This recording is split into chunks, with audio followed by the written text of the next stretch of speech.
You help a stranger and you wake up with a knife in your ribs and everything you own gone. You share your food with a starving man, and he waits until you're asleep to bash your head in and take the rest. You nurse a sick partner back to health, and the moment he recovers, he jumps your claim and threatens to shoot you if you come back. You show mercy to someone begging for their life, and they return with friends to murder you. This isn't a hypothetical. This is what happened over and over again in early California. Kindness wasn't just unrewarded, it was punished. Compassion wasn't just foolish, it was fatal. Every act of decency, every moment of generosity, every impulse to help another human being was an invitation to be robbed, betrayed, or killed. In early California, the Good Samaritan didn't get thanked. He got a bullet in the back and a shallow grave. The person who stopped to help didn't build good karma. He built a target on his back that every predator could see from miles away. Because in a world with no law, no consequences, and unlimited desperation, kindness was the clearest possible signal that you were weak, naive, and easy to exploit. You think I'm exaggerating for dramatic effect. I'm not. The historical record is filled with stories of people who died specifically because they chose compassion over suspicion. Men who shared their campsites with travelers and were murdered in their sleep. Merchants who extended credit to struggling miners and were repaid with violence. Families who took in orphans or sick strangers and ended up robbed or worse. The people who survived early California weren't the kind ones. They were the paranoid ones, the suspicious ones, the ones who helped nobody, trusted nobody, and treated every stranger as a potential threat. They were the ones who'd learned the most important survival lesson. In early California, your biggest danger wasn't the elements, the disease, or even the criminals. It was your own humanity. This is the story of how California created an environment so brutal, so lawless, and so completely devoid of social structure that basic human kindness became a death sentence. By the end of this, you'll understand exactly why. In early California, the only thing more dangerous than your enemies was your own compassion. Let me paint you a picture of early California so you understand exactly why kindness became lethal. We're talking primarily about the period from 1848 to the mid-1860s, the gold rush era and its chaotic aftermath.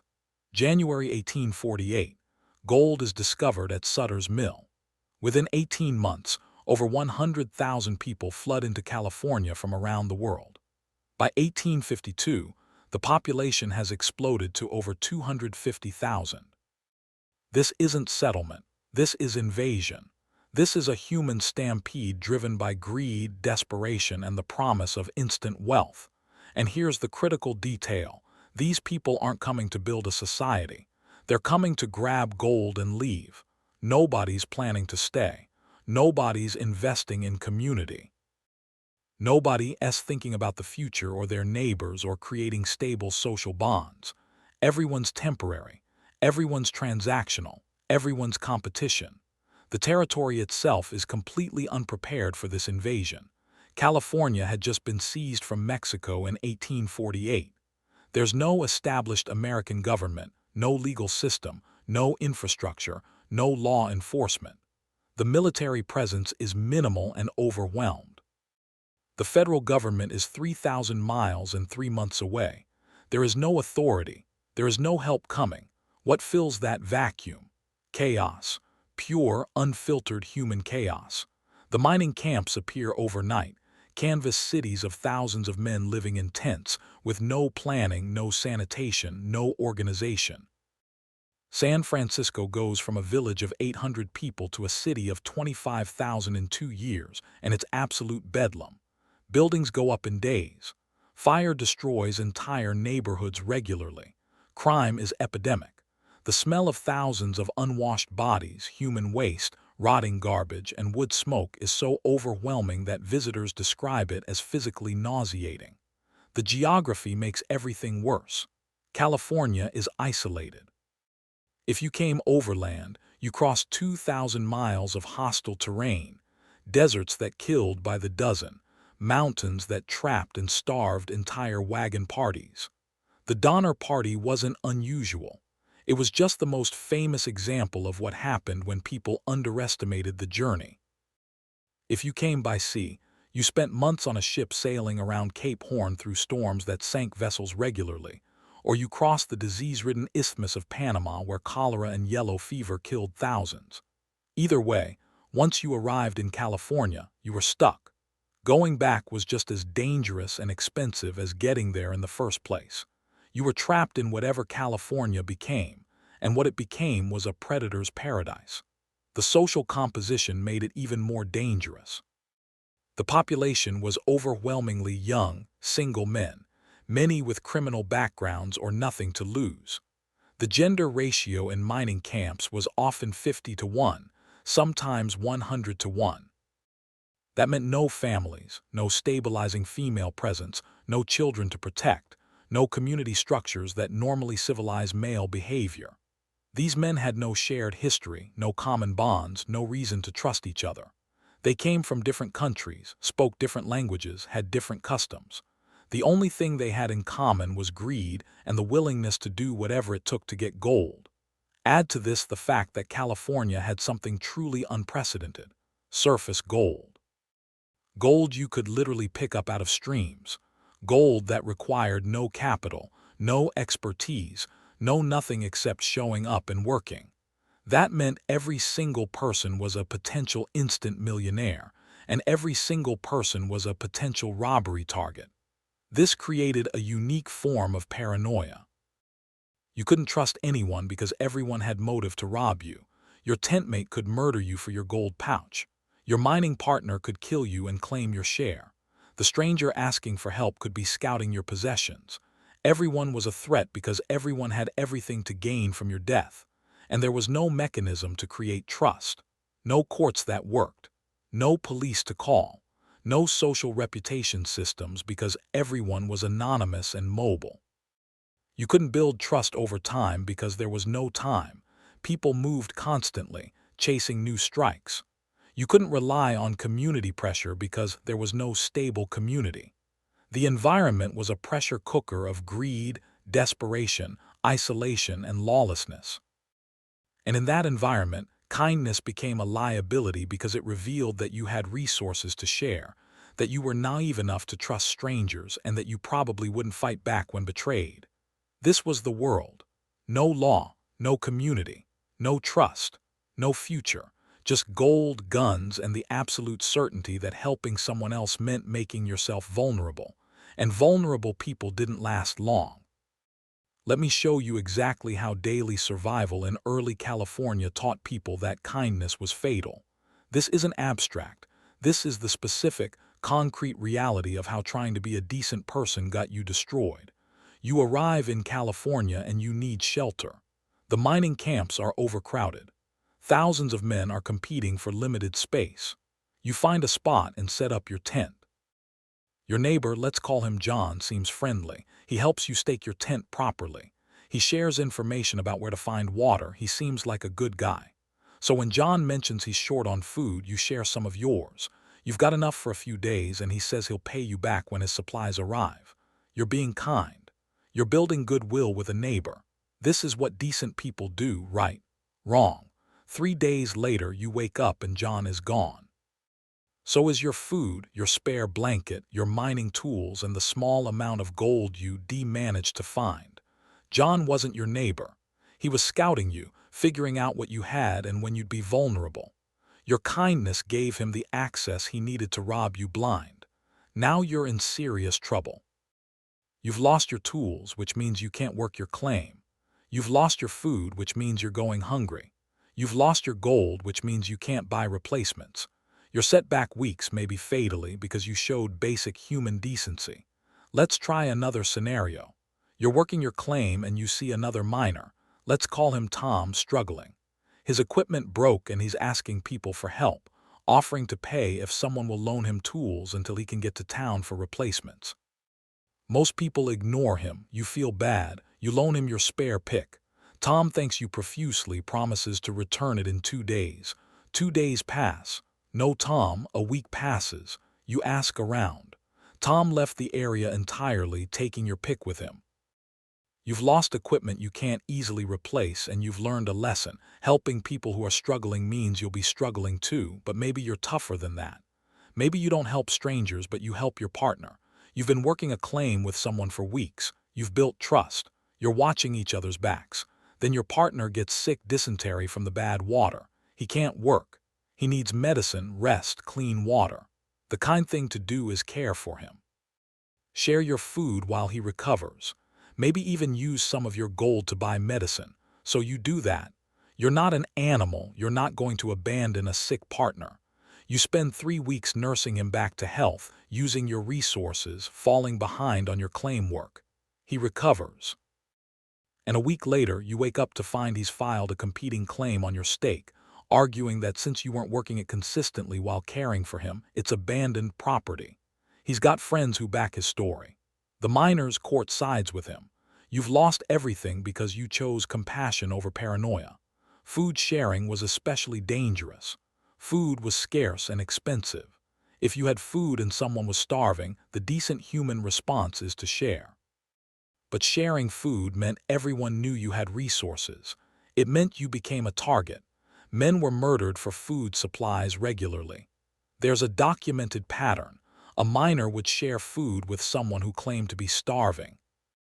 That night, the starving man would return with friends, kill the generous miner, and take everything. It happened so often that sharing food with strangers became recognized as suicidal behavior. The weather created constant opportunities for fatal kindness.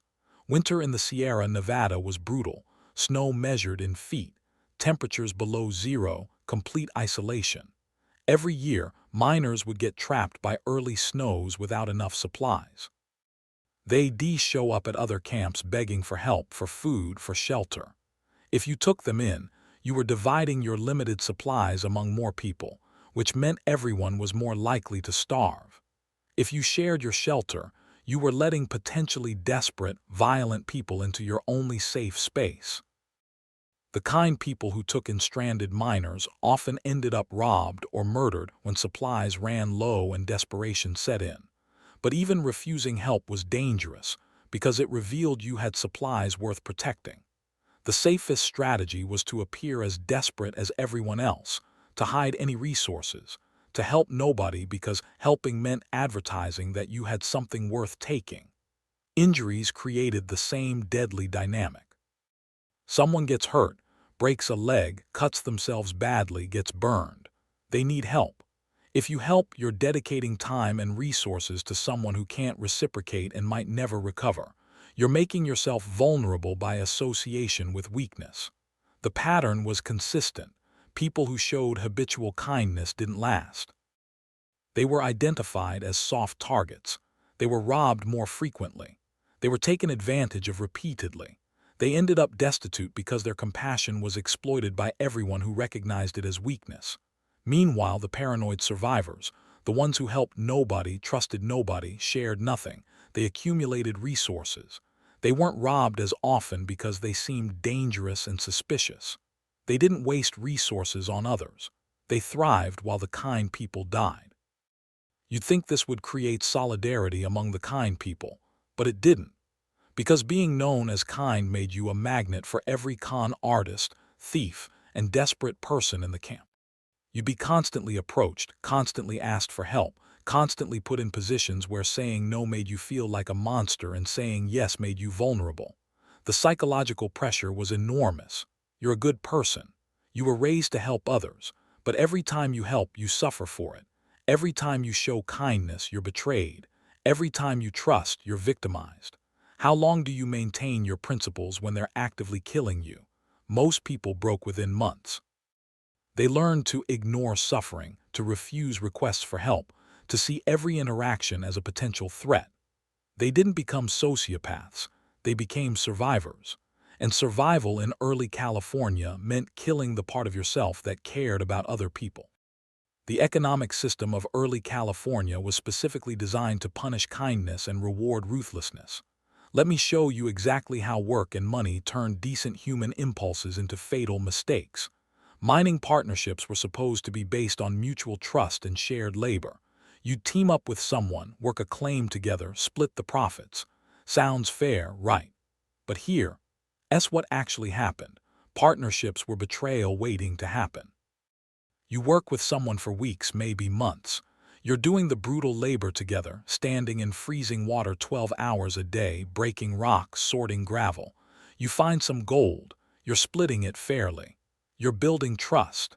Then you hit a rich pocket. Suddenly there's real money at stake, maybe hundreds or thousands of dollars worth of gold. What happens next? In a society with functional law enforcement and social bonds, your partner honors the agreement and you split the windfall. In early California, your partner murders you and takes everything. Or he files a competing claim and uses violence to drive you off. Or he simply disappears with the gold while you're sleeping. This happened constantly. Men were killed by their partners so frequently that experienced miners learned never to trust anyone, never to work in partnerships, and never to reveal how much gold they'd found. Kindness, in the form of trusting your partner, got you killed. Employment relationships were just as deadly. If you were an employer who treated workers well, paid fair wages, and showed kindness, you went bankrupt. Why?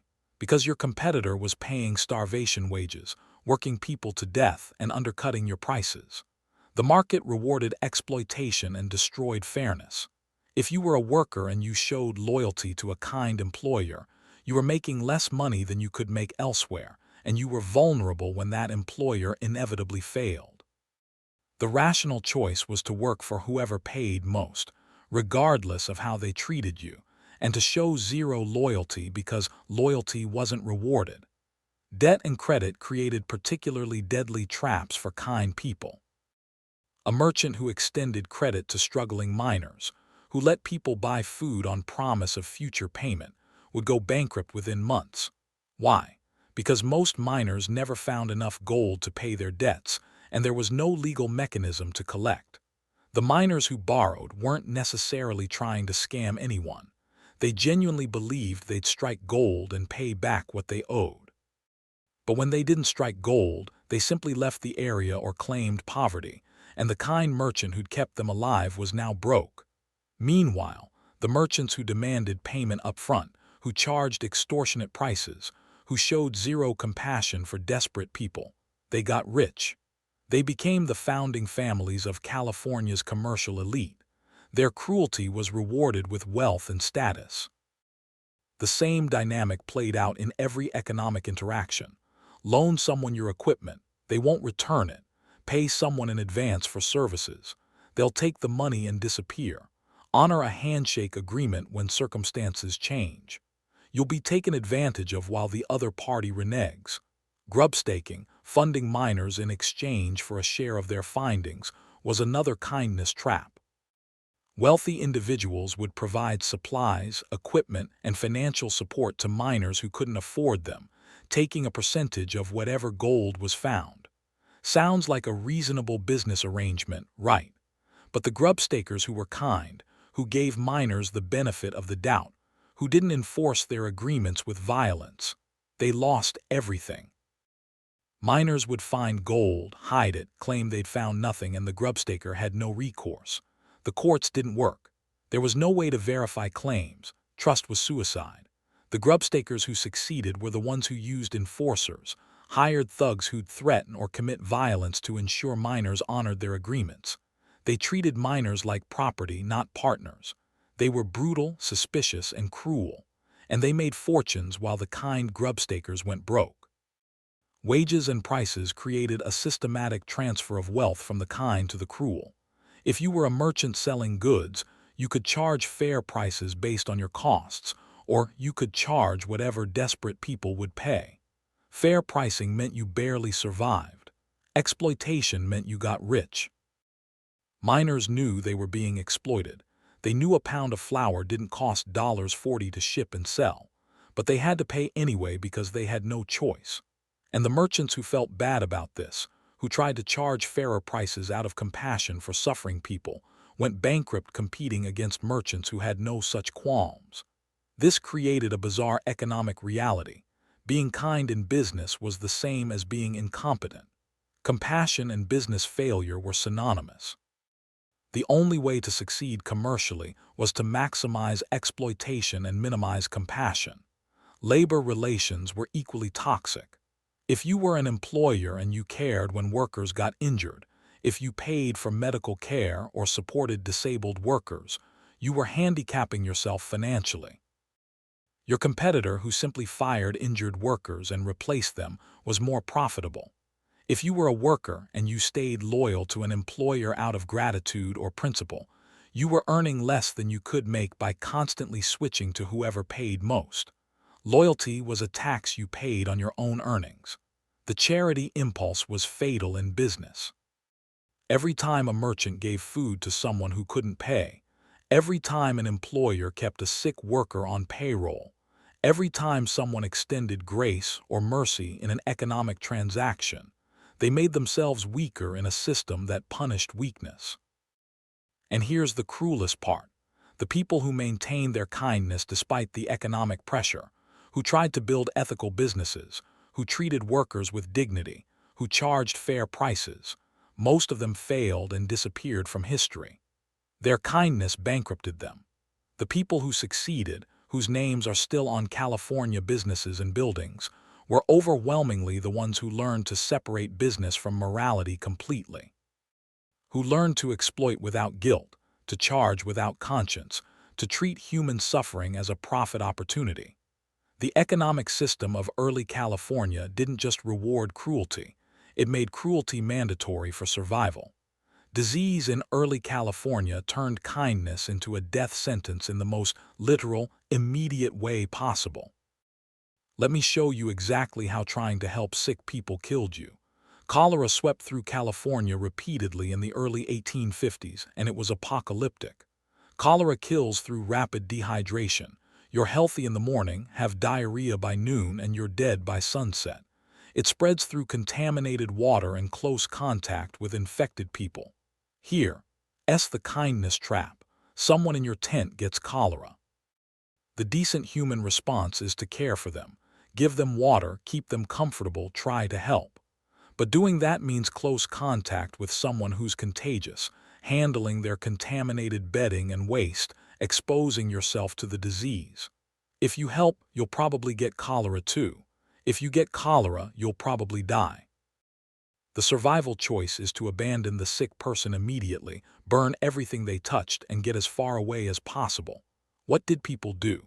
The kind ones stayed and helped. Many of them died for it. The survivors were the ones who fled the moment they saw symptoms, who abandoned sick partners, friends, even family members because staying meant death. Entire mining camps would empty out when cholera appeared. Hundreds of men would flee in all directions, leaving the sick to die alone. The few who stayed to help were often the next to die. The lesson was unmistakable. Compassion for the sick is suicidal. The same dynamic played out with every contagious disease. Typhoid, dysentery, smallpox, all of them spread through close contact. All of them created the same moral calculus: help and die, or abandon and live. Nursing a sick person required resources: time, food, water, medicine, shelter. All of those resources were scarce and expensive. Using them on someone who'd probably die anyway meant you had less for yourself, which made you more vulnerable to disease, injury, or starvation. The rational choice was to abandon sick people and conserve resources for yourself. The compassionate choice was to waste resources on someone who'd probably die and leave yourself weakened. Most people learned to make the rational choice. Injuries created the same deadly dynamic but played out over longer timescales. Someone breaks their leg in a mining accident. They can't work for months.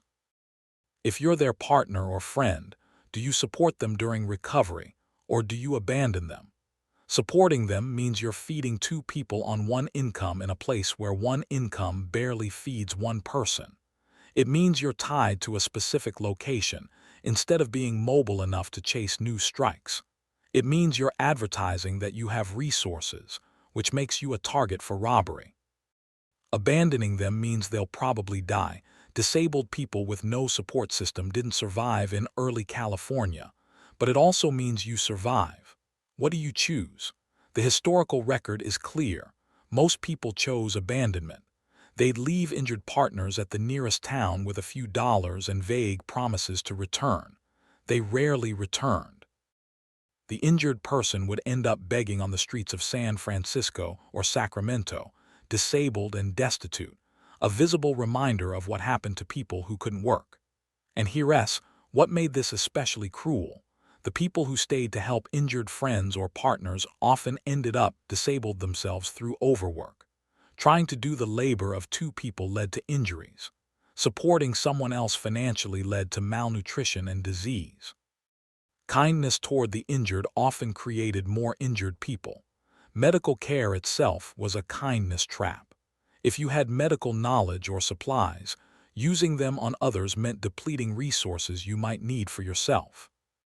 The few doctors in mining camps faced impossible choices: treat everyone who needed help and run out of medicine, or conserve medicine by refusing to treat people who couldn't pay.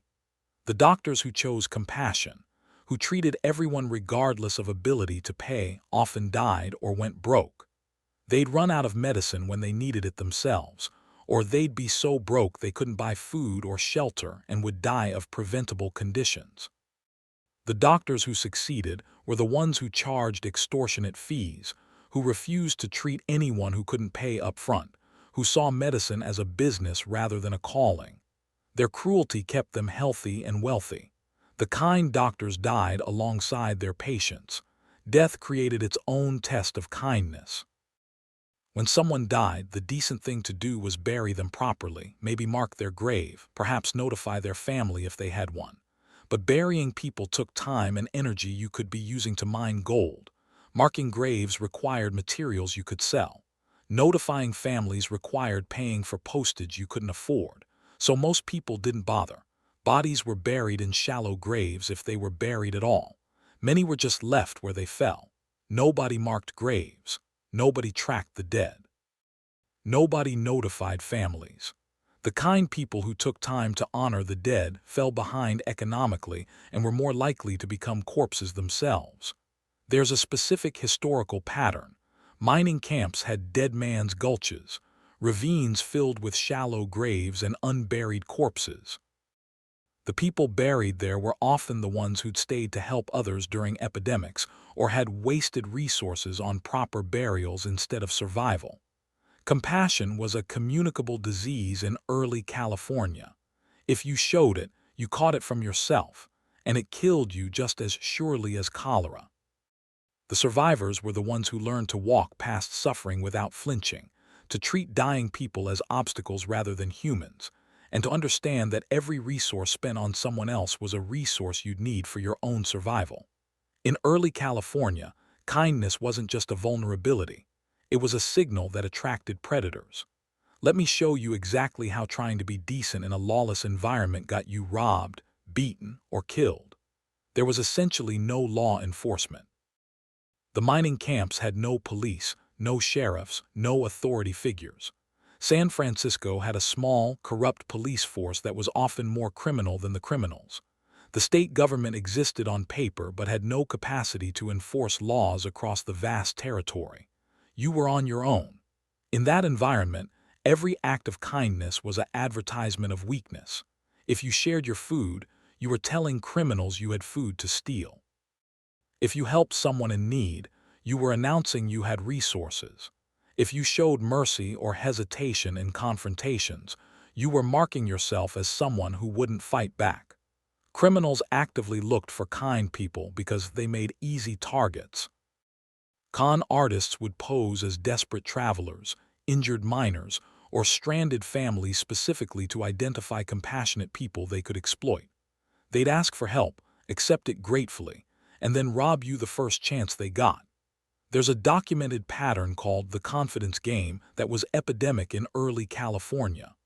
A well-dressed man would arrive in camp, claim to be a successful miner or businessman from another area, and befriend people. He'd detail convincing stories, gain trust, and identify who had gold or resources. Then he'd borrow money, ask to temporarily store valuables in a safe location, or create some other pretext to get access to people's wealth. Then he'd disappear.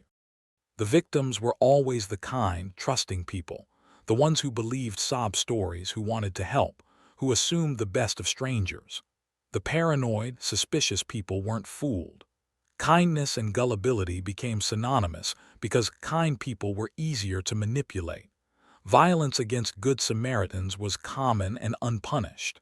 Men would be attacked on trails by people pretending to need help.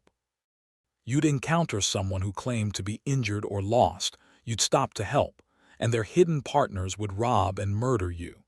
This happened so frequently that experienced travelers learned never to help anyone they encountered. Claim jumping specifically targeted trusting minors.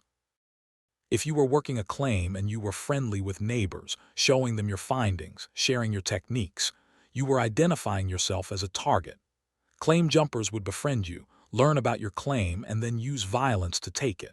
The pattern was: build trust through fake friendship, identify valuable claims, gather armed friends, and forcibly take the claim. The victims were always the friendly, open minors who believed they were building community.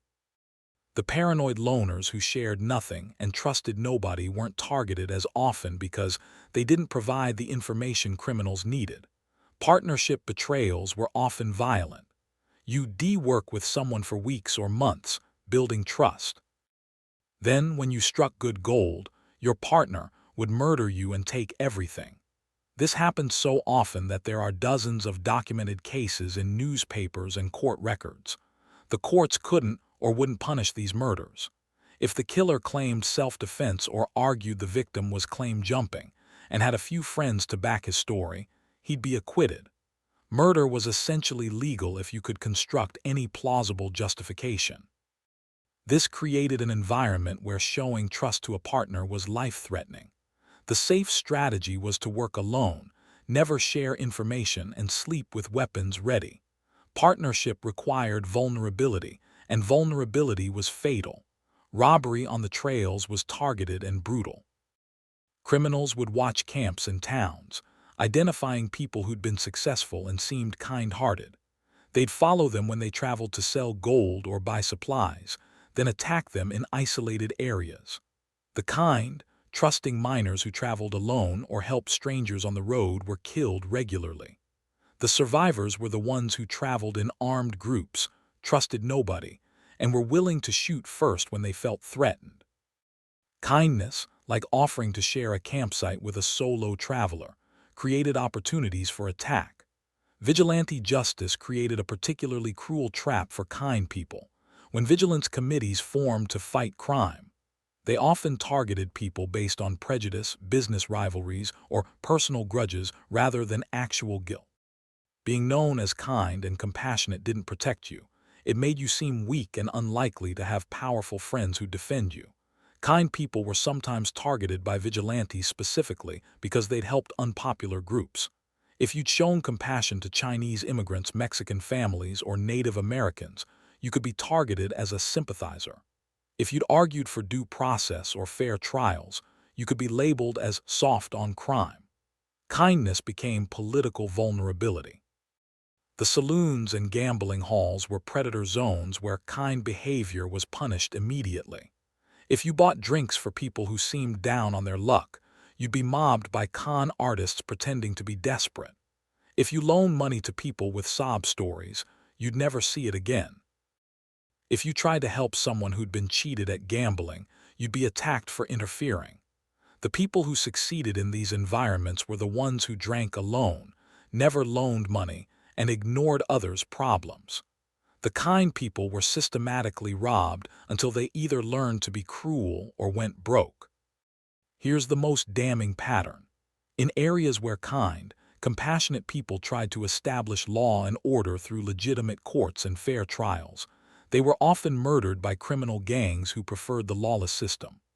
Honest judges, fair sheriffs, and compassionate community leaders were specifically targeted for assassination because they threatened the criminal power structure.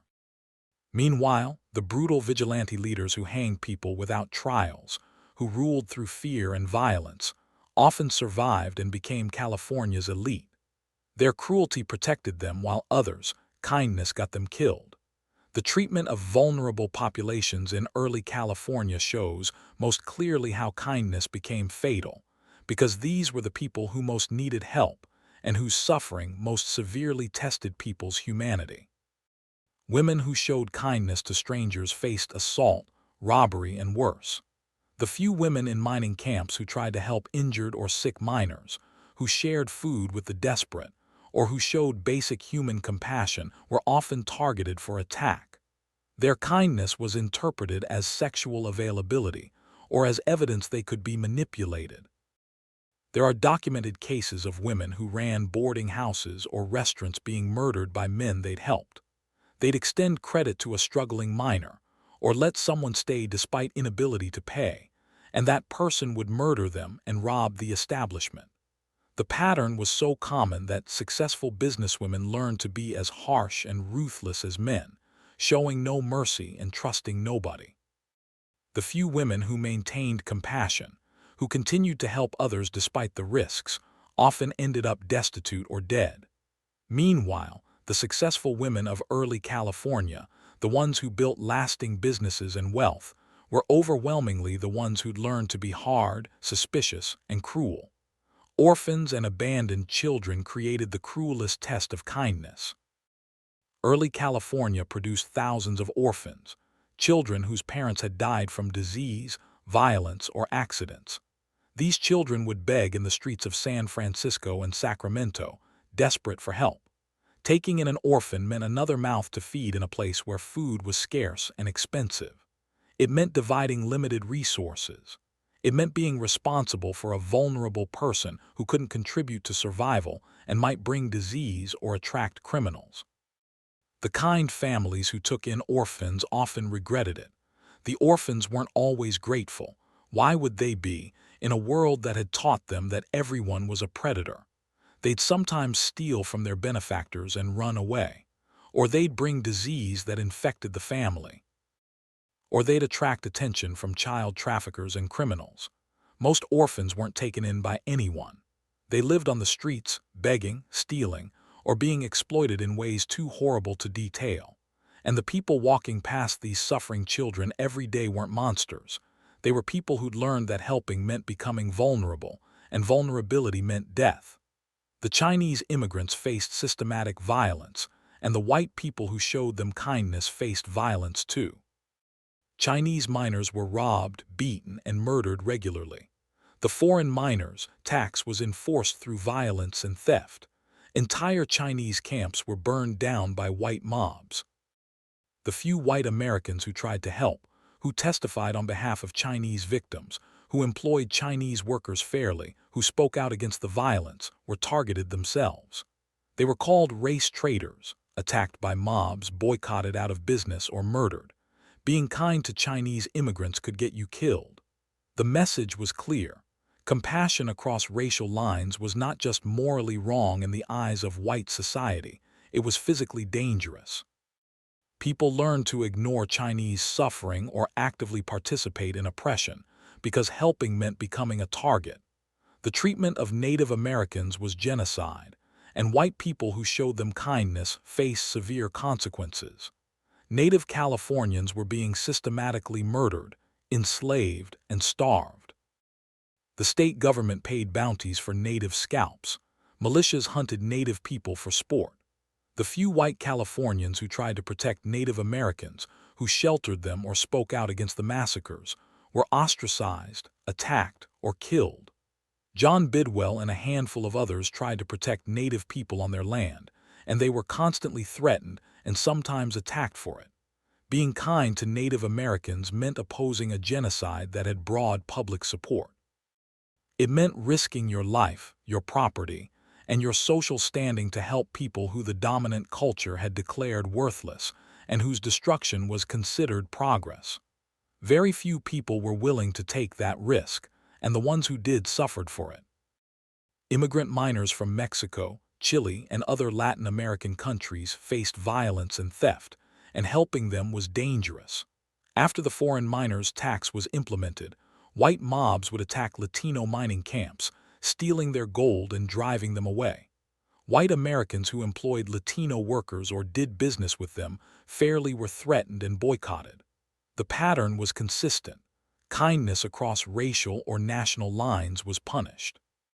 The people who succeeded in early California were the ones who learned to participate in oppression, or at least to ignore it.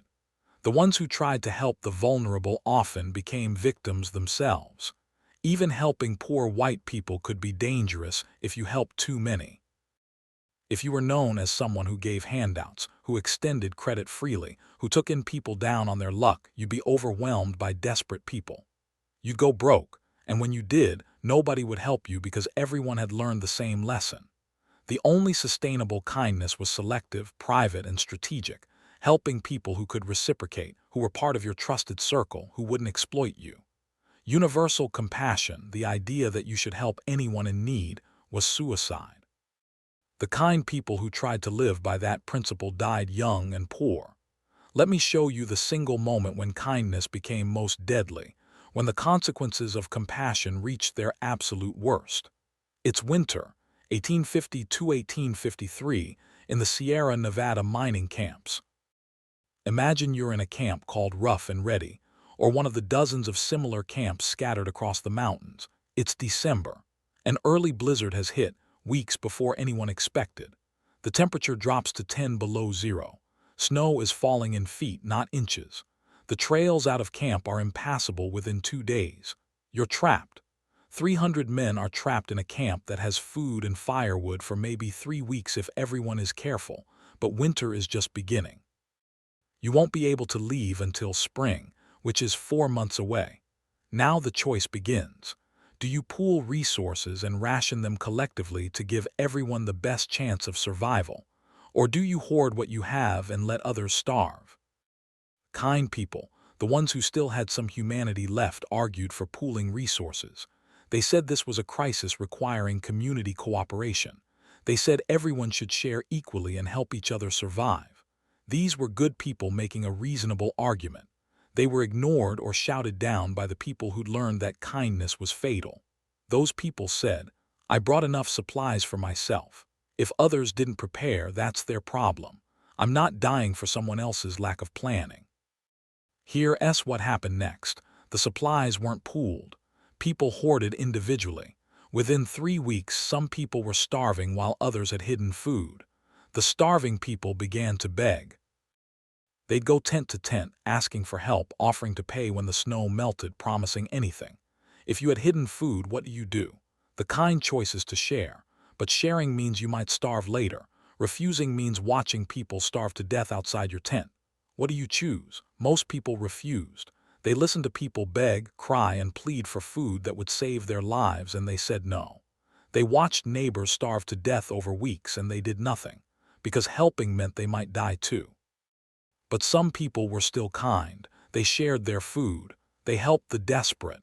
And here's what happened to them. The people they helped demanded more. When you've saved someone's life once, they expect you to keep doing it. They become dependent. They become aggressive when you try to stop helping because they know you have resources. The kind people who'd shared their food ended up overwhelmed by desperate people who wouldn't leave them alone.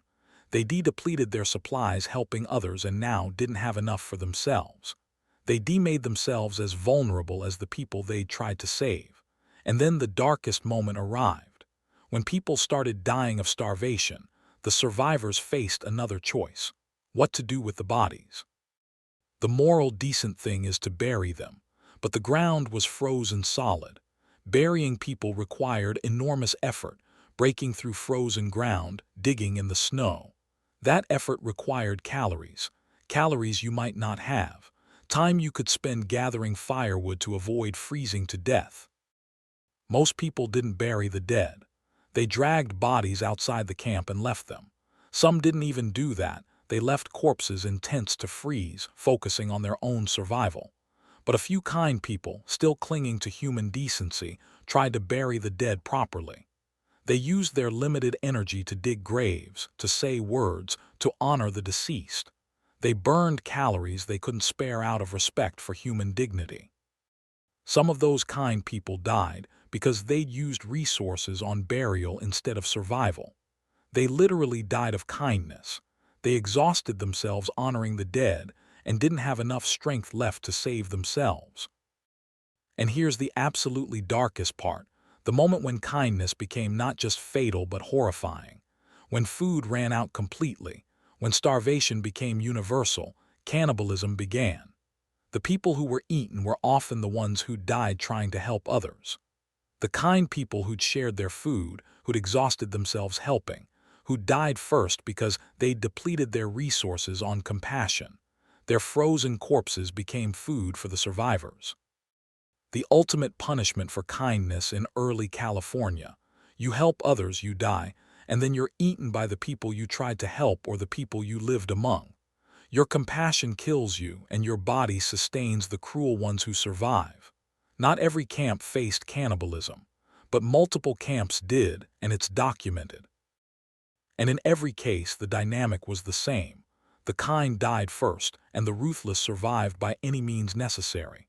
When spring finally came and survivors emerged from the mountains, they didn't talk about it. They didn't admit what they'd done or witnessed. They carried the psychological damage silently, but they'd learned the ultimate lesson.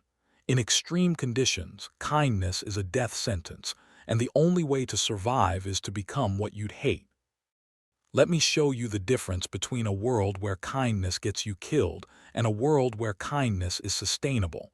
The difference between early California and modern California. Then, you help a stranger and you're robbed or murdered. You show compassion to the sick and you die of disease. You share resources with the desperate and you starve. You trust a partner and you're betrayed. You show mercy to the vulnerable and you're exploited. Every impulse toward decency is punished. Every act of kindness makes you weaker.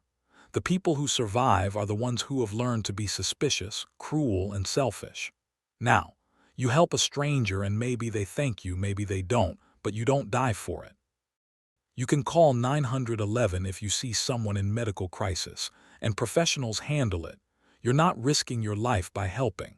You can donate to charity, volunteer at shelters, help the homeless, and you don't get robbed or killed for your compassion. You can trust that contracts will be enforced, that partners can be held legally accountable, that there are systems for resolving disputes without violence. Then, helping the sick meant dying with them. Now, you can visit people in hospitals without catching their diseases. Medical professionals risk their health to help patients, but they have protective equipment, vaccines, antibiotics, and systems that make helping sustainable rather than suicidal. Then, sharing food with the desperate meant you de-starve. Now we have food banks, welfare systems, and enough abundance that sharing doesn't mean dying. You can feed a homeless person without risking your own starvation. Then, protecting the vulnerable meant becoming a target. Now we have child protective services, laws against discrimination, police who at least theoretically protect everyone. You can defend vulnerable people without facing a lynch mob. Then, trust was fatal. Now, we have functioning legal systems, courts, contracts, and social mechanisms that make trust possible. You can do business with strangers without assuming they'll murder you. The difference is civilization. Not perfect civilization.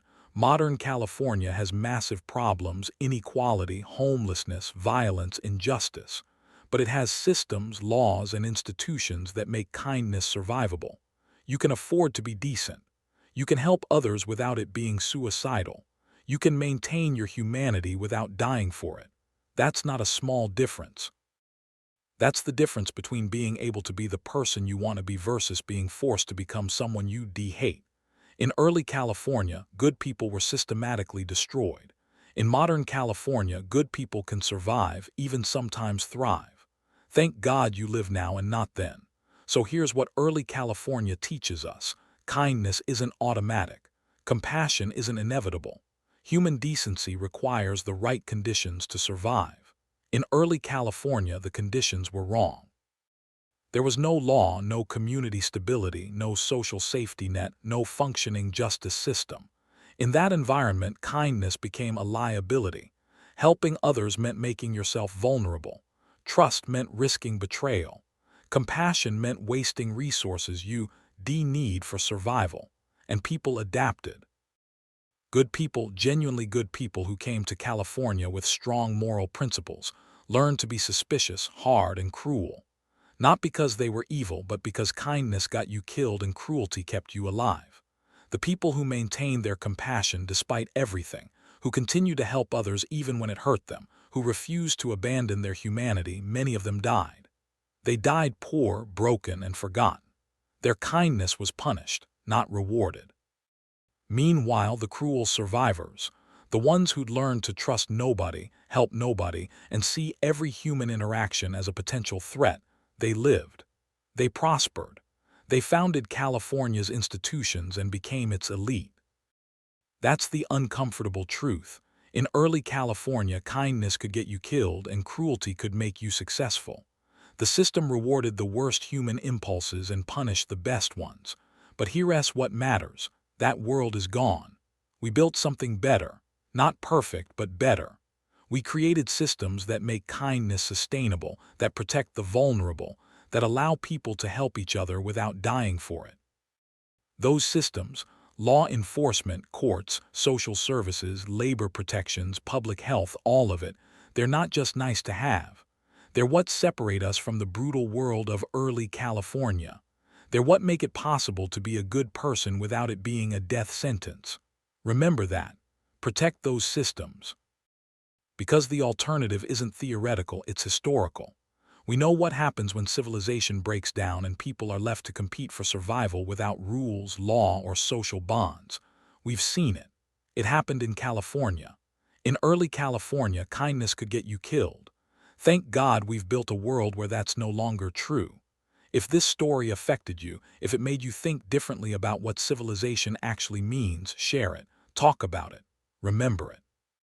And if you want to understand how other states created their own brutal conditions, their own tests of human decency, stick around. History is full of these lessons, and every one of them reminds us that the world we have now, imperfect as it is precious and worth defending. Thanks for watching.